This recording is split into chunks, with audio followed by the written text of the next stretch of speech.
Gallery podcast at the Secret Gallery. The Secret Podcast, live from the Secret Gallery. Not live. The Secret Podcast. Hi, and welcome to the Secret Podcast, coming to you from the Secret Gallery in lovely downtown Astoria. Today, I am here with Philip Barish, as always, and we're going to be talking with artist Jen Brown.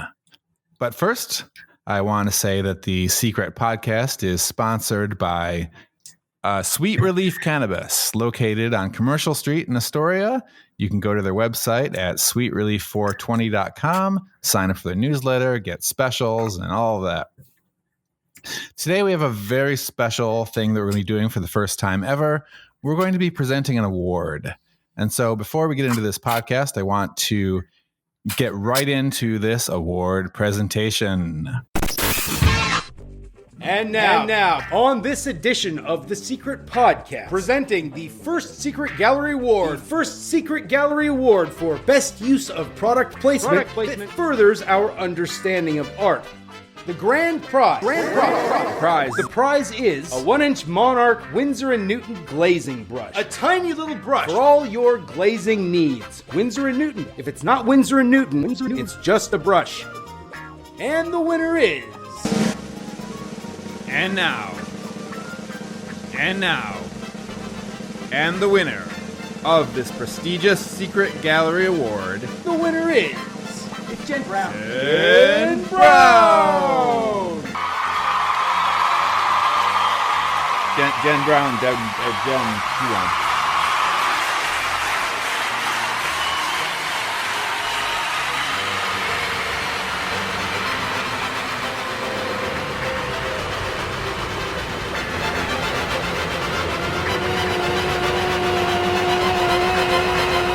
Yes. Oh my God, thank you so much. I can't believe I won this prize. Yes. Congratulations, Jen. Congratulations. You totally deserve it. Absolutely. This is such an honor, and I have so many people to thank. Like to thank my husband and, my mom, who's been there the whole time. And are you going to turn on the music yet? You're going to cut me off? Okay, it's time for you to leave the stage. No, seriously. We're really excited to be talking to Jen today. And so without further ado, take it away, Philip. All right. So here is the thing, is that the award, we're going to start right with the award. So the best use of product placement that furthers our understanding of art. And it's specifically for Our Lady of Perpetual Plastic, the placement of Bob's Big Boy.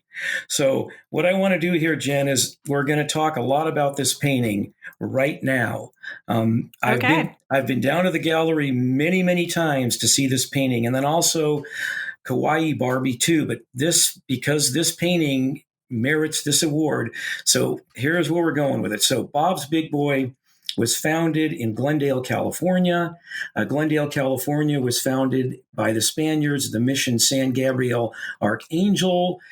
That community, Glendale, has the largest Armenian community outside of Armenia.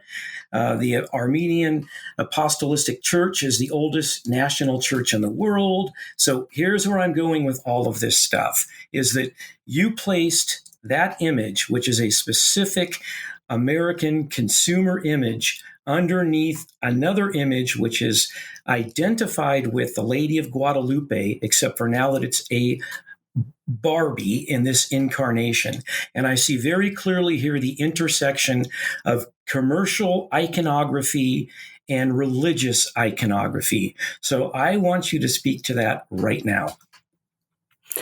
Well, I'm glad you saw that first off when you saw the painting, because some people might not get that it was, it's kind of a play on the Virgin of Guadalupe. I lived in Mexico for many years, and that icon is everywhere. Actually, if you don't want your house to get graffiti tagged, you just paint that or, put a tile mosaic on your wall and nobody will tag it. So it's, I don't know, it's kind of ubiquitous. It's like everywhere. And so is plastic.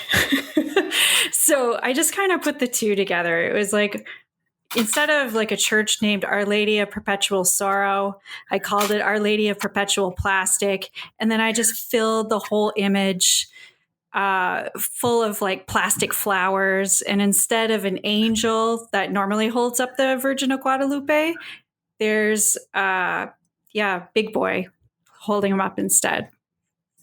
Yeah, so we're going to dissect this a little bit further, because one of the things I'm seeing in your work is that I'm going to use the word dense, and I mean that in the best possible way. But your work is dense in that there are layers and layers of meaning. There are layers and layers of iconography. There are layers and layers of allegory, of which you did a body of work simply called the Allegories. So let's just spend a couple more minutes on this piece specifically, because when I was looking at it and reading about the various influences that you have in there, it becomes really, really interesting. So Juan Diego in 1531, he has a series of visions, the Lady of Guadalupe.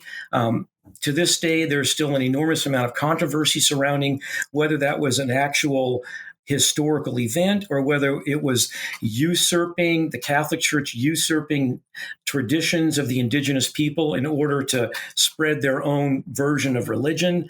Let's talk about the layers of meaning a little bit more here. So the Spaniards, when they destroyed the Aztec iconography, which was the Aztecs' way of having an elaborate, coherent system of making sense of their lives, they then began to replace it with this religious iconography.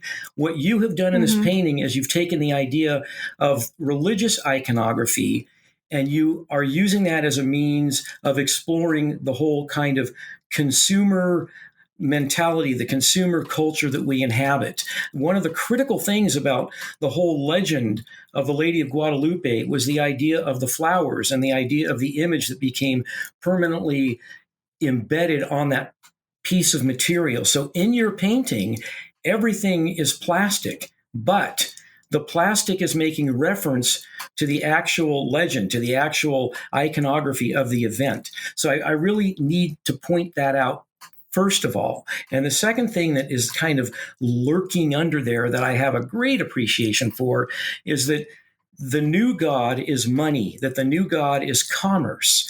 So if you could kind of just speak to that. Yeah, I think you're right. That's basically what I'm hinting at, is that the new god is money, and that's not really a god we should worship.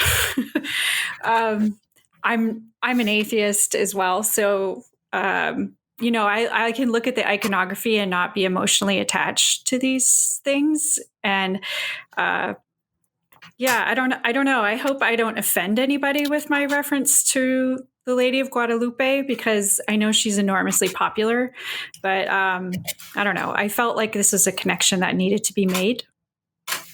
Okay, so I want to point out, first of all, that I can tell you right now that you probably are not offending anybody. My wife, we're coming up on 30 years of marriage, and she's a devout Catholic. She was enormously moved by this painting.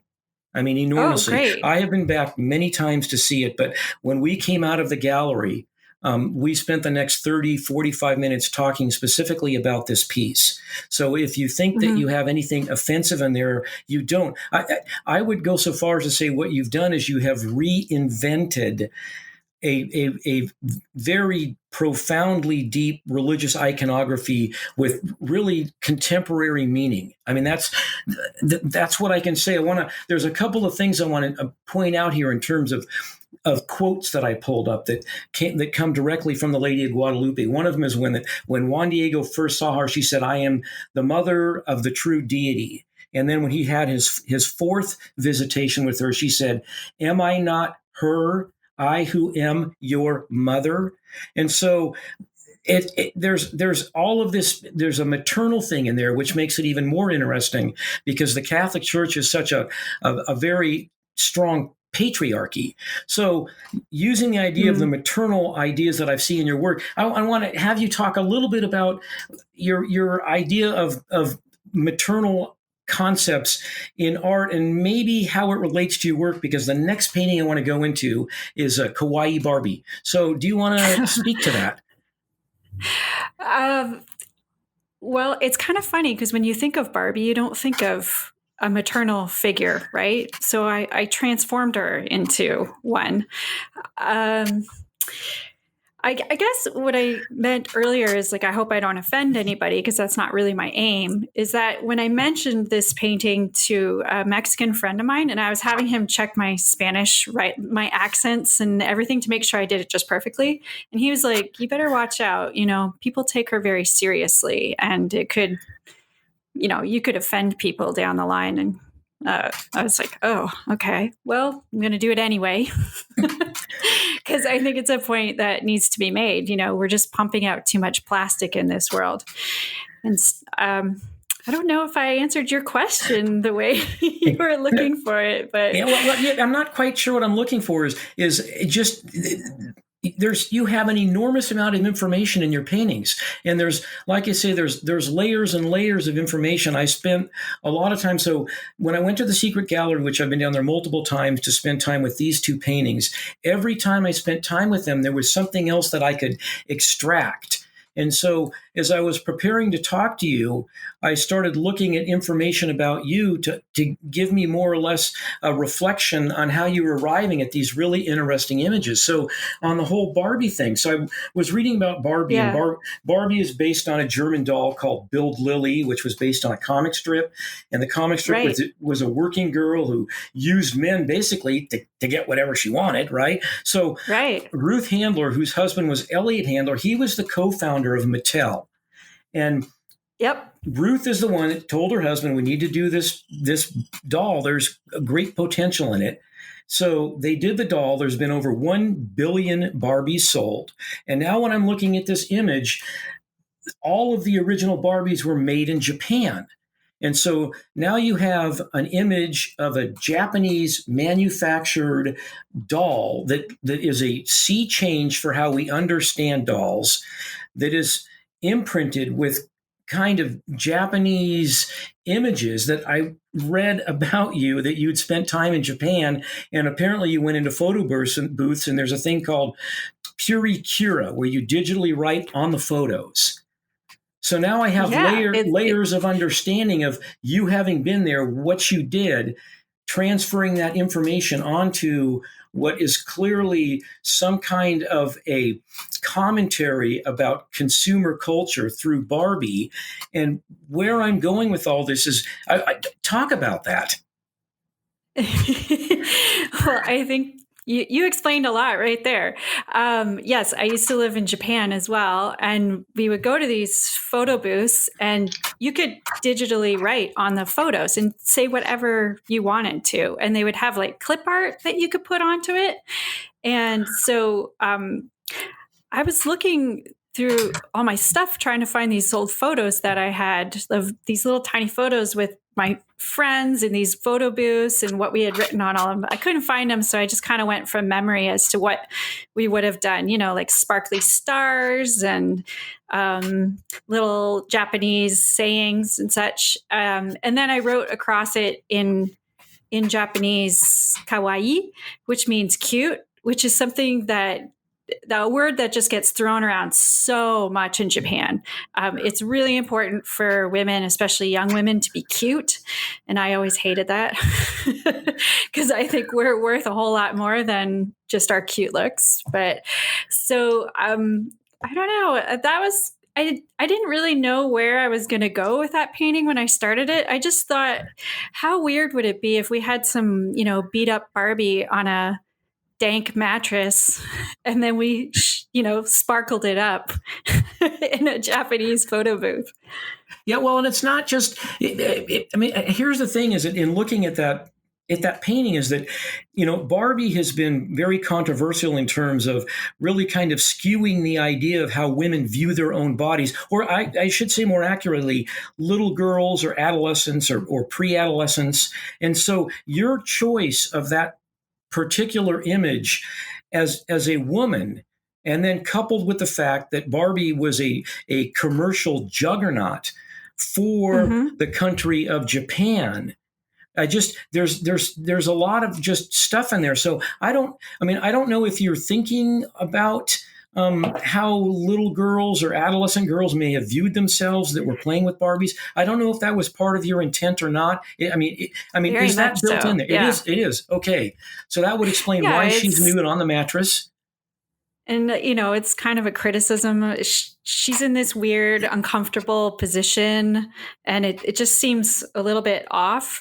And I mean, somebody on social media said to me, you really shouldn't make pedophilic images. And I was like, whoa, okay. I think I hit a button with him. But I like that it walks that line. Is this made for, a pedophile, a pedophile man, or is this made for like 14-year-old Japanese girls? Yeah. Well, and at the same Where's time, the line? And at the same time, I have to point out that is also really interesting about these paintings is that they're non-threatening. I mean, that there is stuff embedded in there that could be taken in a dark way if you chose to interpret it that way. They're non-threatening, but Yeah. the stuff that you're talking about is really substantive, and particularly substantive in view of what we'll just call late stage capitalism in terms of commerce and dolls and plastics and all of that stuff. So it was just of great interest to me when I read that you had lived in Japan, that you would take this American image and apply Japanese stuff to it. So tell me about Japan. How long were you there? I lived there for 3 years in Hiroshima. Which was pretty interesting. I lived really close to the center of town where the A bomb went off. It was the epicenter. It's got a lot of history in there, even though all the buildings are new, in the last 75 years. But it's an interesting place to be, and to learn a whole new culture and find out what they're about and really get in there is incredibly valuable. Yeah, and you've applied it. In this case, you applied it to that painting. So, yeah. So, how long ago was that? How long were you in Japan? How long ago? I think I left in 2008. Okay, so I want to kind of jump around a little bit now into the allegory. So after I was able to kind of like peel myself off of looking at your original paintings in the Secret Gallery and started looking at information on you, and I do realize I did see your show at the Wolf Gallery in Portland. I was trying to remember, and if I met you, it was in a very peripheral way, but I did see that show. So let's move into the allegories. I would really, really like to do that. Yeah. I want to talk about allegories first because, allegories, they have either a moral or a political or a spiritual meaning. I was reading, there's the great critic Herman Northrop Frye was talking about allegories, and I was thinking about how that would apply to your pieces in a visual way. So I want to talk about this a little bit and then have you respond. So when he was talking about allegory, he was talking about the idea of a recurring primitive formula. And first of all, you have the skeleton, which he identified as you respond imaginatively. And then that was followed by the conventional myths or the metaphors, followed by the archetypes. And the goal is the knowledge of the image, not the evaluation. So in looking at your pieces, I was very aware that it was the knowledge of what you were talking about that is actually important. So speak to what went into these images. I guess we can start with an allegory of climate change. Let's start with that one. Okay. So the way I think of an allegory is really like a story that's somehow, of course, my phone's ringing. There's an allegory right there. How do I shut this off? I don't know. Okay, sorry about that. So an allegory is a story that runs parallel to another story, so you can kind of see it as a reflection of another story. So if we use the example of the allegory of climate change, it's that in the painting there are 4 men and they're all in suits. They're not young guys either. They're, in their 40s or 50s. And they look like corporate America, and they're all playing cards and drinking and doing cocaine on a little card table in a dark room, and the only light is right above the table. So it's kind of dramatic that way. And then it's just at this moment where they all turn to look over their shoulders in one direction, and the table is just starting to flip up. And so, the cards are starting to go flying, and so are the drinks and the cocaine. And it's referencing climate change in that, it's like we're all just sitting around doing the same old thing, enjoying ourselves and not really paying attention to the monster or the flood or whatever it is that's coming up from behind us. And it's here and it's in our face, and, we have to deal with it instead of having done that, decades ago. Okay, so another thing I want to point out here. First I want to point out the way you paint. I mean, you talked about Caravaggio, which is clearly influential in the way you paint. You have a really high level of contrast between light and dark. And one of the things that works in these series of paintings is not just how you handle the work as a technician, but it also highlights some of the ideas of allegory, the emotional states of mind that also then reveal the symbolic nature of what is literal in the painting. So I want to point that out first of all. Is that you're a really superb technician, and you use that technique to highlight other aspects of what you are exploring in terms of your allegory. Another thing I want to point out, and then I'll have you speak to this too, is that when I was reading on your website, you were talking about one of the pitfalls of contemporary storytelling or contemporary not just allegory, but contemporary narrative, is that it has the danger of losing its relevance in, let's say, 50 to 100 years. I think you were talking 100 years that you would want the work to be looked at. So talk about the context of what it is you're exploring and the timelessness of the themes that do not allow it to become what we would call stale. That it would have essentially a shelf life that would be used up. So speak to that, because you have all of that in your work. It's all there. Yeah, that's something I'm actually really concerned about, is that I don't want my paintings to be like a cartoon you'd find in the newspaper that you go, and then next day, you've forgotten all about it. I really want my work to have staying power. And so I want to hit on some of these universal archetypal ideas and themes so that, yes, people generations from now can still make sense of the work and it still holds some truth to it. Okay. So allegory is a really great way to do that. I mean, we've been painting allegories for 500 years now. Yeah, well, and I was thinking, if you go back to some of the great artists, Vermeer and Titian and Durer, Botticelli, any of them whose images today are fresh because they're talking, or I should say, painting universal themes that don't have a shelf life. And one of the problems with contemporary work is that because of the immediacy of it, that oftentimes, especially when you get to like comedians, within a month of a joke, it's already worn out. It's already lost whatever pizzazz it had. And the thing about working in images, which, like the paintings that you're doing, is there has to be information in there that's universal and can carry on and on and on, even if it speaks to contemporary events. And so I think that's really important to what you're doing.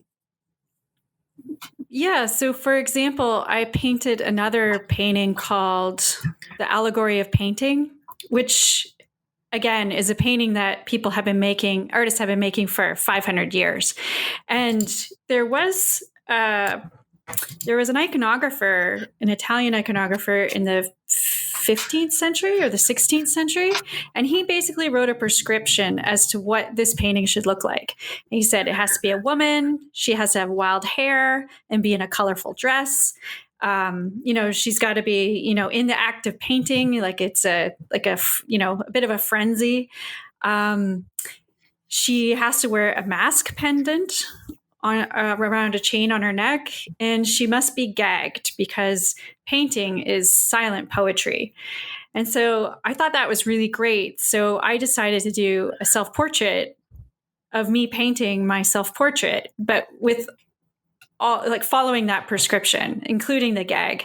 And in the end, I used a bra as a gag to kind of speak to how women artists don't always get to say what we want to say in our work. So, for example, when I was thinking of doing that painting, I was thinking of doing a nude self-portrait, and I asked a friend of mine who's a painter about one she was working on, and I had seen a sneak peek of it.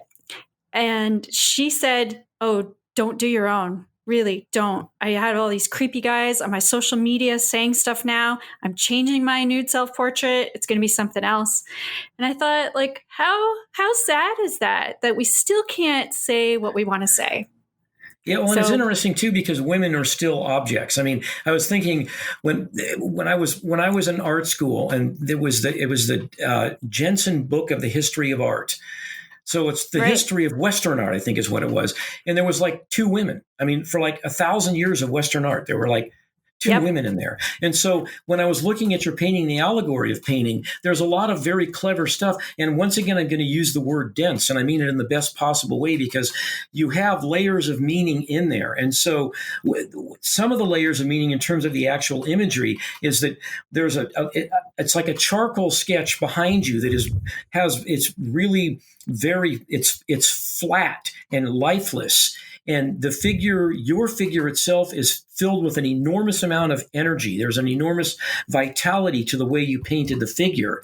And I just can't help but think that the drawing behind you is representational of the flatness of the understanding of the contributions that women have made through art. And then I was reading that you actually are an art historian.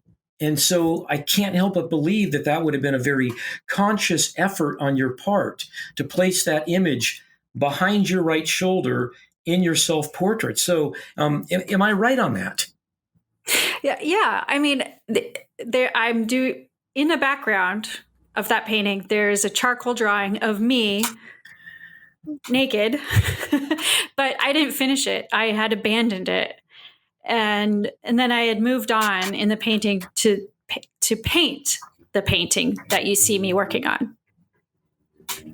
Okay, so I'll take that as a yes. But as to being flat, I mean, I think I didn't want to imbue that charcoal drawing in the background with a lot of vigor, like as if I were loving it, because it just seemed like I didn't want to do that. That felt wrong to me to just paint myself or to draw myself as a nude for, a male audience. I want to try to fight that. I want to stop seeing so many nude images of women, and I want to see powerful images of women instead. There really aren't very many out there. I've been looking for them. Yeah, right. That's true. There aren't. I mean, that is true. So just so we're clear, when I said flat, what I meant was that it seems that there was a very intentional device to make sure that image, the charcoal drawing itself, did not have the same kind of vitality as your actual figure as a self-portrait. I just want to be clear on that. Yeah. Okay. I wanted to be clear on that. Okay. So, I want to really talk about this painting right now because if this would have been the runner-up for best product placement to further our understanding of art is the PBR can in the painting, The Tragically Hip. So this painting, I want to start with the number of figures you have in this painting and tell me how far off I am on any of this. There's 9 figures in this painting. And so the number 9 is significant for many ways. The things that came off the top of my head immediately were Tennyson's The Ninth Wave, the ninth wave being the barrier that separates the earthly world from the other world. The 9 rings of power given to the men in The Lord of the Rings, which caused corruption and they became ring wraiths. In the sea shanty, the Turkish revelry, where the cabin boy drills 9 holes into the ship to sink it. And then he does not get his reward because he's unable to enforce that. So where I'm kind of going with this question, and I'd really like you to talk to it, is that you have an intentional number of 9 individuals in this painting that brings up 9, however you want to interpret that. So if I'm off on all of those, that's okay. But I can't help but believe that 9 was a very clearly calculated choice. And am I right on that? I'm afraid that you are not. Okay. Then, I mean, I tried to get, I think I'd aimed for 9 people, but when I did an initial reference photo shoot, I gathered 9 of my friends and made sure they were all there. But I was not referencing any kind of symbolism towards the number 9. But that's interesting that you read into that. Well, and to be honest with you, when I saw the piece, I was actually down at the Secret Gallery when Chris showed it to me, and that's what I immediately responded. Well, first I responded to the PBR can because that's just brilliant. I mean, it's just such an amazing placement in that piece. But then I responded immediately to the fact that there were 9 figures, and that 9 has to be something. Having said that, your intentional choice of Marat Sod in the background is very clearly an intentional thing. So talk about the placement of that image. Sure. Yeah, that's very intentional. So the painting is called The Tragically Hip, and it's a bunch of hipsters who are all kind of crammed into a scene, and one of them has recently been murdered, at least we think, although he's holding a gun, so he could have shot himself. And every one of the people standing around him has some kind of tell as to whether or not they did it. Like they might have a hammer in their back pocket, or perhaps some blood on their skirt or something. So some reason that you think they might be guilty. And then, as I mentioned, they're all hipsters. So that was quite fun, getting everybody dressed up. And we shot it in a fancy home, so like a photo reference shoot. And so I included that backdrop in there as well. And then over the mantle of this giant fireplace, there's the bottom part of the painting by David, who was a French revolutionary painter. And the painting is called The Death of Marat, and it's Marat in a bathtub. And it's just the bottom part of the painting, though. You don't see the whole thing in my painting. But you see Marat's hand, and he had been writing, and he had to spend a lot of time in his bathtub because he had some kind of skin condition. So he would receive visitors there. And one day, a conservative woman who was like loyal to the monarchy, she came in to visit him, and then she murdered him in his bathtub. So he was, as I mentioned, a revolutionary figure, Marat. He was actually the first hipster. He used fashion as like a political weapon. He would dress like without socks and things like that, like hipster wear. And then he amassed a following around him, and he really led a large group of people called the sans-culottes, who were, it really means like without culottes, those like those silky shorts that the bourgeois used to wear. Yes. And so he, we all got some of those in our closet, right? So yeah, he refused that whole idea of monarchy, and he used fashion in another way to say we're not going to take it. Okay, so I'm going to throw this out there, even though I'm wrong, but I want to be completely wrong now because I can't help myself. So back to the number 9. So the Beatles' Revolution number 9 off of the White Album was another one that came to my mind immediately, because that was John Lennon attempting through music to describe what revolution would be. And so seeing your reference to Jean-Paul Marat as in the back of this piece simply verified what I believe, which is now wrong, to be part of the idea of why he would assemble 9 figures. And I had to throw that in there because even though I'm wrong, it's really good. So, that's great that you see that in there, because I mean, John Lennon was also, you could argue he was a hipster. Well, absolutely. That, he was a martyr for his cause. He was a revolutionary. Well. He was assassinated, right? It was Charlotte Corday that actually killed Jean-Paul Marat. And I thought that was another interesting choice on your part, is that you have a female assassinating a revolutionary, and that is referred to in this painting as in behind the 9 figures. And so I just can't help but think that that was a very intentional choice beyond your recognition and referencing of the image, but the politics of that image. So am I off on that too? I know about Charlotte Corday. Was that her last name? Yeah, Charlotte Corday. I can't remember now. Yeah, I knew about that history and that politics when I threw it in. But I think, sometimes I make intentional jumps between things, and then sometimes I just line them up, like with that Barbie painting, the kawaii Barbie painting. I didn't really have a super specific message with that one. I just was like, I'm going to throw a whole bunch at the wall and see what sticks. Okay. And so maybe I have these things in the back of my head, and when I'm thinking about revolution, and I just kind of throw them all in there and see if, I don't want to make my pictures so calculated. However, I don't want them loosey-goosey either. I do want there to be a message. So yeah, I'm glad you said that. Let's talk about this a little bit further, because this is really important to how I've been responding to your work. So once again, back to the framework of allegories. Even when you're literally looking at allegories, or allegories in more reference to what you're doing, is that one of the things is that there's a category called naive allegory, where the characters are not fully dimensional because they represent more or less abstract qualities. And so I'm really glad you brought that up, because a lot of allegorical work has a tendency to be overwrought.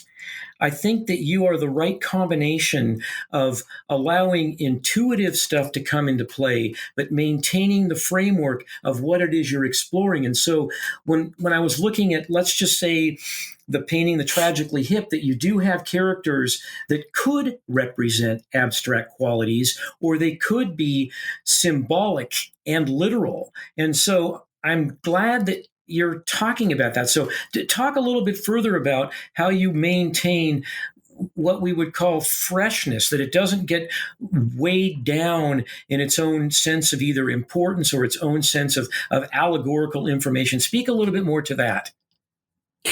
Right. So with that Tragically Hip painting, I actually wanted to just paint a fun painting. I didn't want it to be super heavy and serious, although it does have some references to revolution and hipsters and things like that. But mostly I wanted it to be like a whodunit. When you come to it, I wanted it to be fun and suck you in, and you would have to try to come to the conclusion as to who is the one who committed this murder or suicide. Okay, so they're all people you know as models. Oh, yeah. Okay. I have no money, so I pay them. I pay my friends in alcohol to come and show up and model for me. So where I'm going to go with the question, though, is that, and this is a legitimate question, is that were you concerned about capturing the personalities of the individuals, or were you concerned about them representing some kind of maybe emotional state of mind? Is that in any of these characters? Is that part of what goes into this particular composition, or no? Right. These characters, I treat them as actors, and I tell them how to look and what kind of expression I want to get out of their faces. so that I have all those minute muscle features when I'm painting it later on, because I have to work from photographs. It takes me a long time to paint, and I can't have people stand in the studio for hours and hours. So I have to work from photos. But yeah, it's really important that I get a look of shock on someone's face, or they look a little deviant or something like that. It's those very subtle things that come through in the painting and make it a stronger painting in the end. And they're actually really hard to paint. I spend hours and hours on faces. But sorry, I'm just looking at the painting right now. It's in my studio. Oh, really? You're looking at it right there on the wall? Oh, excellent. Yeah, it's right here. No, they're more like characters. And when I do a photo shoot with my friends, I have to say, I'm not painting you. This is not your portrait. You're an actor in a play, and I need you to play the part. Okay, so then just one last question about this piece, just so I'm clear on the process. So, and I'll once again talk about kind of pseudo allegory, although it doesn't seem to be as important in this piece. But just so I'm clear on this, is that in some of the faces, you're not concerned about an emotional state of mind that represents something like revolution or represents something like beauty. You're not concerned that face is actually a literal face for another emotion that you're exploring within that character, within the painting. I'm just so interested in this. Yeah. So in that painting, there's one friend who he's kind of held a wine glass up high, and he's like looking over his shoulder like, oh, this is so beneath me. And so I wanted to try and play on it like he's some pseudo-intellectual, who thinks this is all too boring for, his high sensibilities. So, when we're talking about revolution, there are all kinds of different factors within that. It's not just everybody's not the same. Like, all protesters are not the same. They don't have the same message or the same, they don't want to get the same thing out of their protests. We can even see that right now with what's going on with the Black Lives Matter protests. Like, there's all kinds of different messages that are rolled up into it. So yeah, the characters kind of take on a different personalities, so to speak. Okay. Does that make sense? Well, it does. It does. Well, right. I mean, the thing, I'm not trying to belabor this, but what I'm really interested in is the idea of the idea, and then the idea of you have individuals that are being posed for a composition of a painting. And because of the work of yours that I've looked at, and I, really firmly believe that there are layers of meaning and there's layers of information in your paintings. I just want to be sure that I'm not overreaching, as I did with all of the number 9s. Although as far as overreaches go, that was a good one. I mean, that was, but that's how I'm responding to your work.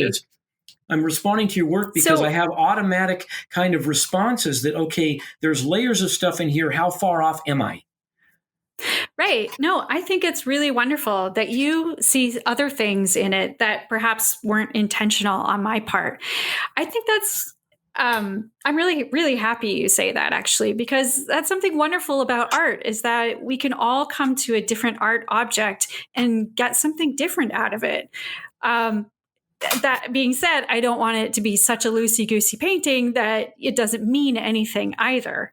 But I really enjoy hearing audience reactions and the way they find meaning through looking at my work. Yeah. Thank you. Thank you for tolerating me going south. I've done it before. I'm just really impressed that you have 9 friends, and not that you wouldn't, but that they're all like, we'd get together and pose for this. That's really cool. Oh yeah, we've done it a few times now, and I kind of pull out my regular people, and they're really happy to do it. So, but next, I want to do a large painting of a funeral, because I feel like we need a collective funeral right now. And that's going to be a bit harder. I'm going to have to, take a bunch of different photos and kind of mash them all together like one human Photoshop. Okay, now, so you just opened up the conversation. So we're going to pursue this because, so the next thing you're planning on doing is a large scale painting. Give me an idea of the scale of what this painting would be. No, I'm kind of thinking it'll be 5 feet high, and that I don't know how long it'll go on for because it might be a big funeral. So I'm kind of leaving it open. I think I might just get some canvas that's pre-primed and then just tack it to the wall in my studio and just keep working it until I go, okay, that's big enough.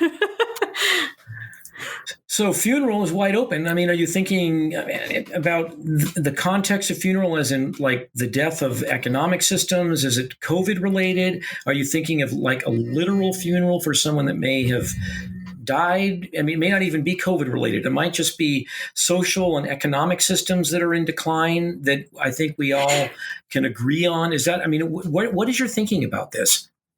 Yeah. So I'm kind of thinking that we're at the end of the empire, right? The American empire. And it's all crumbling down right now. I know that sounds awfully negative, but it's true. We're seeing a lot of our systems fail on us. For example, public health. And especially at the beginning of the pandemic, there was a lot of grieving going on, and people grieving for the life that they could no longer have anymore. People grieving for actual people who have died. Like my husband's aunt died of COVID. And so we've been unable to get together to have a funeral, and we're all just isolated in our homes. And I just feel like I need to make that funeral. Wow, interesting. So you were a little background here now. You were born in Toronto. You have a master's degree in art history. So I'm curious. So a master's degree in art history, which explains a lot of how you approach what you do in terms of your images. They're well informed. You are educated. You're well informed, and you use those to a great level of service in your paintings. You also have a curatorial diploma. Tell me what does that mean? What is a curatorial diploma? I studied how to put together exhibitions. Basically, there's no master's degree for that, so they give you a diploma in it instead. And so when you put together, the thing about curatorial is that a curatorial voice, how it comes to play in terms of not only how exhibitions are put together, but how they're mounted, how they look. So exactly. Yeah. So how the pieces like talk to each other, how the whole thing becomes a giant conversation. Yeah. So, so now where I'm going with that is I was reading some of your blogs in the Figure Ground Art Review, and it seems to me that a lot of curatorial work also involves, and I'll say networking, although that's not quite the word that I want, but it involves conversations with a wide range of people that are involved in the arts at whatever level. And in your case, it's played itself out, is that you are also a writer. So talk a little bit about that. So, I mean, I studied art history. That's what we do is write. So I really enjoy it. And I write about narrative painting all the time. I have a blog. It's called narrativepainting.net. And it's on social media too. Like on Instagram is where I have my largest audience. And so, in the last couple of years, I've found a lot of painters around me here in Portland and the surrounding area who are doing work of this vein. They're telling stories with their art. They're using realism. It's not abstract work. Abstract does not really leave any room for narrative purposely. It doesn't do that. So a lot of us are kind of drawing on old techniques, things from the Renaissance or say the 19th century, academic painters. And we're telling new stories. And so I'm curating some exhibitions with some of our narrative work in it. Wow, that must be so much fun for you. Yeah. I mean, it's hard work, but yeah. Yeah. Yeah. So tell me a little bit about when you were growing up. So did you grow up in Toronto? Is that where you actually grew up? Yeah. Well, just outside of Toronto. Yeah. Okay, so basic standard kind of childhood. Was there anything that fed you becoming an artist, art historian, writer, or was that something you came to as you got older? Were your parents supportive of what you were doing? Uh, I mean, I grew up in a lower class neighborhood. Nobody around me was interested in art or writing. My parents never pushed me to do one thing or the other. But you know, even I have a report card from grade 1 that says Jenny is very good at writing and art, I and saw she that. will You probably do posted that something somewhere. with that one Yeah. day. And I was like, wow, okay, she hit that right on the head, didn't she? Yeah. So yeah, no, it's just been there. I love art. I love it. I live and breathe it. Okay, now I have to ask you, it's a somewhat personal question, but I think it's fair. You suffer Okay. from migraines. Oh yeah. Okay, and what I want to know is how does that affect the way you actually make art? And do you have to like designate periods of time when you are able to produce? Or, I mean, I'm just curious how you manage that and make art. And if you don't want to answer it, that's okay. Oh, no, it's fine. I have to have a flexible schedule, and being an artist allows for that. You know, you don't have to clock in at any particular time. It is harder when it comes to exhibition openings and such. So, for example, the last show at the Secret Gallery, I really wanted to go to that. I was so excited, and I woke up that morning with a killer migraine. So, canceled. Yeah. There's a lot of disappointments, but I don't know. Maybe one day I'll get them under control. We keep trying a whole bunch of different medications and things, but it's hard. It's really hard. In the painting Pills and Booze, which is a great painting, by the way. I mean, the thing about that painting is I didn't realize that you suffered from migraines. When I first saw that painting, I actually laughed a bit. I laughed at it because that's fine. That's good. It's a classical still life. I mean, not even a still life. It's what we would know as a genre painting, except instead of a vase of flowers, it's a bunch of pharmaceuticals in a bottle of wine. But the fact that you actually framed the whole piece with the traditional kind of red draped background. Anyway, I really I laughed at that piece, and then I was reading that you had migraines, and I thought, well, it's funny, and maybe this is a way of exercising demons that make it not so funny. I mean, I don't know. I really responded to that piece. If for no other reason than my wife suffers from migraines too. So, oh no. Oh, I'm sorry to hear that. Yeah, I mean, I didn't want to make it all heavy and sad, like, oh, poor me, I have migraines. But I more just wanted to do a little bit of a different kind of a still life. And so that's what I had around the house. You know, I had a bottle of wine and I had a whole bunch of different migraine medications that I've tried over the years. So yeah, I use them in my still life. Okay. So you also lived in Mexico for a period. Yep. And so and how I view your art, that also came into play in terms of why you're so interested in iconography specifically. I mean, Mexico is filled particularly with Catholic iconography. So I can't help but feel you were around a lot of religious imagery that would then come into play and as your development as an artist. So how long were you in Mexico and where? I was there I was 7.5 years, but the first 4 years was at the beach. The only nude beach in the country, it's called Cipolite. It's on the coast of Oaxaca. It's on the southern Pacific coast of Mexico. It's a beautiful place. It's not so strongly Catholic there. However, we lived in San Miguel for 3.5 years as well. And San Miguel de Allende is in the middle of the country. It's called the heart of Mexico. It's where the revolution started. So it's full of cobblestone streets and quaint churches, and there's a lot of religious iconography there. So that all, and Day of the Dead kind of iconography, that all sort of influenced me. Yeah, that's right. That's I see so much of that in your work. There's just, if not literal references, I see a lot of just kind of like passing ideas about about visual language.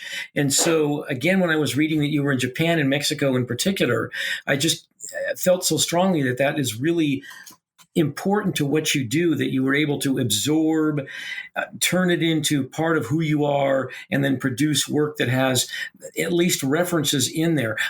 I want to go to A Boy's Life, because A Boy's Life, there's a series of those paintings, and those also are really interesting in the lens of your art history side of things. So I'll start with the first one. There's one called The Gladiator, and it's a little boy. It's very cartoonish in nature. There's the three-headed dog. It's a Roman Colosseum. The image itself goes from being very kind of cartoonish and drawing to a higher level of craft as you get into the foreground. So tell me a little bit about this piece. There's a lot of stuff happening in there. So, and who is the boy? Who is that? Well, the boy is my son, Nico. Okay. He's 8 now. He was probably 5 when I painted that, 4 or 5. And it's as if he is imagining that he's in the gladiator arena in ancient Roman times. And so he's got gladiators fighting behind him. And then our dog, who she passed at Christmas, but she's in there too. And she is like Cerberus, the 3-headed dog, who is the gatekeeper to Hades, and the underworld. And so she was like the protector, and she was Nico's protector too. So she's in there kind of, she was an old dog at the time, so she kind of looks a little sad and worn out. But then she's got these 2 other vicious heads that are, snarling. But I wanted it to be more like a fun painting where, here's what he's imagining, and it's all done in crayon. But what's actually real is rendered more realistically. That's what I was wondering about. So, and just looking just at technique, one of the things I really liked about this and the other images in this particular series is that they're playful with technique, but that also means they're playful with material. And I was curious as to whether, and which I now learned is your son, whether he actually did any drawing on this, because if he didn't, then you're still able to have a very childlike, naive quality to your drawing. So is all of this you? Yeah, no, I did all of that. Wow. You're still able to tap into your little kid. That is great. That's great. I just took some oil pastels and I made it look like crayon, because I found out crayon doesn't actually stick to canvas, so you can't do it. Okay, so the same technique on the Monster King, it says oil on canvas. So probably about the same thing. Yep. Okay. Yep, it's oil pastel and oil paint on canvas, and that one is of my son with his arms wide, presiding over an army of little monsters. Of not threatening, cool little monsters.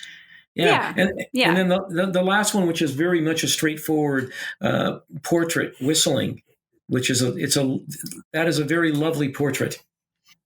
Yeah, that one's a little more serious, but I'm sure I'll come up with more paintings in that series, and they'll evolve and be different over time. They're not all going to look the same. Okay, so let's talk about portraiture for a minute. Is that something that would interest you? Would you do portraiture? I do it for, people commission me to do portraits sometimes. Congratulations. That's great. So I want to talk a little bit more now about how you work your studio, because your paintings, earlier when we were having our discussion about Caravaggio, one of the things that's so effective is your use of light, your high contrast use of light. There's a very kind of theatrical component to what you do, composition wise, but more specifically, how you actually render paint. So tell me about your studio. Tell me, are you working from dark to light when you do an underpainting? Tell me about your process. Yeah, that's exactly what I do. It's a very old technique. It's nothing new. I take a white canvas and I work out an underpainting in just burnt umber and medium, which is usually just a mix of linseed oil and mineral spirits. And I basically do the entire painting in sepia tone. I get all the details out right there. And then the next layer is a black layer. And then on top of that is color. So you can imagine it like colored filters or something, or like in photography, like, here comes another color filter, or like here comes a black filter, or just basically layering different colors of paint on top of one another. But when you do that, it gives you a beautiful glow because your eye actually has to bounce through different layers of paint and oil. And it doesn't show up so much in reproductions that you see on a computer screen. But, when you physically look at it, it has a glow to it, or the depth to it.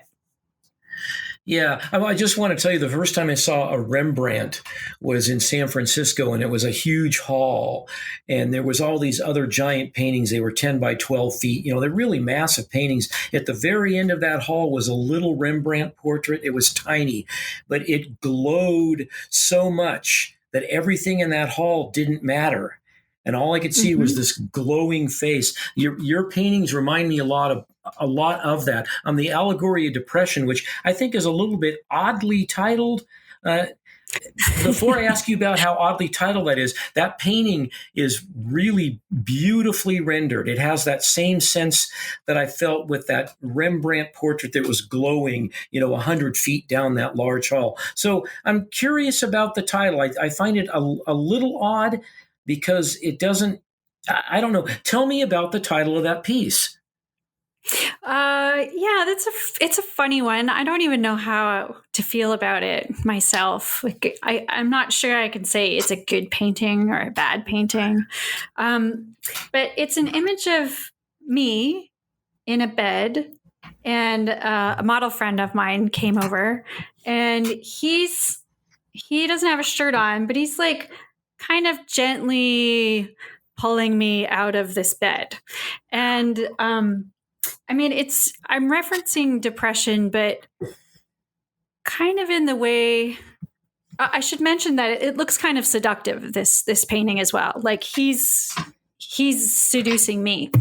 And I feel that way about depression, which is, it's kind of personal for me to go into, but after I had my son, I, went through quite a bit of depression. It's perfectly normal for women to experience postpartum.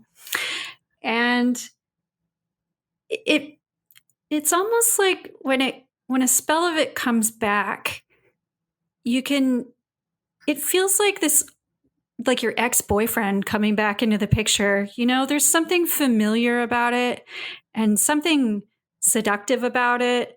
And yet, it's wrong and it's bad and it's not going to work out very well in the end. And I don't know, it's two-sided in that sense. And, the image that I created out of this, it hits home with some people, and other people don't get it at all. Like even people who've experienced depression, they say, well, that's not my experience of it. It's certainly not seductive. It's horrible every time. So, I don't know. It's a complicated image. I don't know if I can really explain it all fully, and even how I feel about it fully. Interesting. I when I was responding to the image, was before I saw the title. And when I was responding to it, I was thinking again, so it's under your allegory series of paintings. So it's, it's free game to talk about this in that framework, is that, the allegory, the ideas of it being either moral or political or even spiritual. So I was responding it to as a spiritual thing. And then I was thinking, well, these are these two characters that are representing either abstract qualities or some kind of symbolic quality. Perhaps they are representative of some emotional state of mind, that there's a literalness to that. So I was responding to all of these ideas of what it means to fall under the category of allegory. And then I saw the title. And the title is what threw me off, because it just kind of broadsided me how I was responding in all of these other ways. And that's why it was really important for me to talk to you about that, because I don't know how other people's responses might be to the literalness of the title or not. I don't know, but the title is what threw me off. If I'd never read the title, I would respond to this in a very, very different, much more kind of esoteric, conceptual way. That the title brought it down to a literal quality that I wasn't prepared for. So that's does that feel bad for you? It's not that it feels bad. It's just that there is so much. My response to this piece, there's so much stuff in terms of all the other work that I looked at and the actual exploration of the idea of allegory, the idea of the intersection of, religion and spirituality, and, the idea of how you embrace art history as a historian and then as a painter, that all of that information fell away for me when I saw the title. And this is not a criticism at all. It's just how this guy here responded to that piece after the literalness of the title. So that's why I really wanted to ask you about it. Well, and there's not really a history of paintings about depression. It's usually a very private experience that we all have. I mean, you can point to a few paintings here and there, some that Van Gogh has done, like the Crows in the Wheat Field one, where he ended up killing himself later. It kind of looks sad, and yet it's sunny at the same time. Yeah. And or there's also, Munch's The Scream, that painting too, where he just, life is fine for everybody else. Everyone's just going along, and he just feels like he has to scream. There's, an anxiety that has to get out of him. But other than that, because it's so private, we don't really have a history of talking about these kinds of images. So maybe you weren't expecting that because it's not in the canon. Yeah, I mean that's why I don't even know how to feel about that painting. Maybe after a long time it'll be celebrated, or maybe someone will throw it in a fireplace eventually. I'm not sure. Well, I would say that this particular piece of yours, it has an excellent opportunity to be misunderstood for a long time. That's my take on it, that you have a real built-in ability to have people be confused or not understand, maybe, because if I was broadsided the way I was, then I'm just thinking other people responding to it. I don't know. It'll be real interesting to see how the life that this particular piece takes on. I think it'll be interesting for you to watch that. Yeah. And I even, when I was thinking about it, I was like, I don't know if I'm hitting this idea right or not. And I just have to see what audience reaction will be like. Yeah. Well, you got mine. Okay. I mean, Chris, I don't know. Did you have any? I mean, how did you respond to this piece at all? I mean, I'm just curious, because of all the works of Jen I've looked at, this was the one that threw me off the most. I mean, just kind of, like I said, broadsided me. Yeah, gosh, I mean, I just love all of Jen's work, and it's like so interesting just to hear you guys talk about it. I mean, you two are the two of the most knowledgeable people about painting that I know. And this is really interesting. Oh, well, okay. Well, thank you. And so I guess we should wrap it up. And there's something I wanted to point out, because I just think it's really important to going all the way back to the award for the best use of product placement, which was the Bob's Big Boy. So Bob's Big Boy, there was a comic that was put out by Timely Comics, which later became Marvel. It was like the adventures of Bob Big Boy. It was written by Stan Lee. And so really? I didn't know that. There's another piece of information in your choice of that image. So that not only is it like capitalism kind of now propping up an artificial god of money and commerce, but it's now also a comment about really the insidious spread of these like capitalist systems that are dismantling art as we know it. So that even if you hadn't intended that to be a commentary about Stan Lee and Marvel and what that has become, it's still inherent in your choice of having used Bob's Big Boy. I just had to point that out. Yeah, I mean, I researched a lot of stuff for that painting, especially about Barbie and her earlier, what's the word I'm looking for?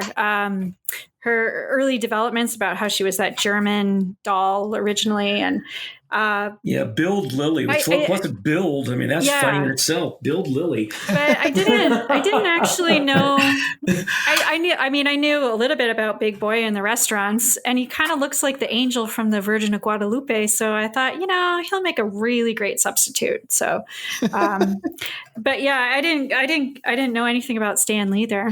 Yeah, well, you couldn't have picked a better image.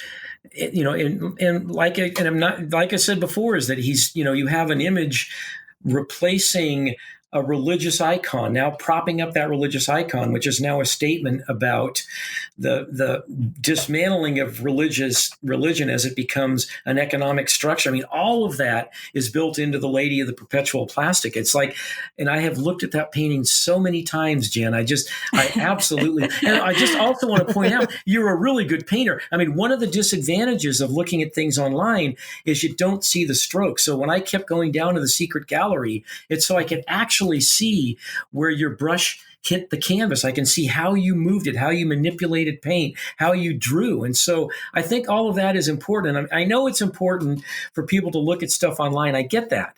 But there's nothing like standing in front of a real painting, having it, living with it. There's just nothing like that. So it's just been great looking at those pieces. I just absolutely have loved it. And, Chris has had to put up with me, and he's been good about that.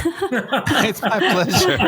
But no, I mean, I've admired the one we call it the death of a hipster is what we call the But to see that in person was just amazing. Like when we stopped by to pick up your work for this show. Yeah. That was really cool. Yeah, it's really big though, and it's not very easy to ship around. So in my studio, it stays for now. Yeah, well, you're lucky. It'll make its way in the world, though.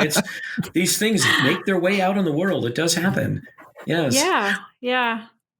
Well, so it's been a pleasure chatting with you. I cannot tell you how much I looked forward to this conversation with all the time I've spent with your painting. So this has been great. And as always, Chris, the instigator, thank you so much for lining this up.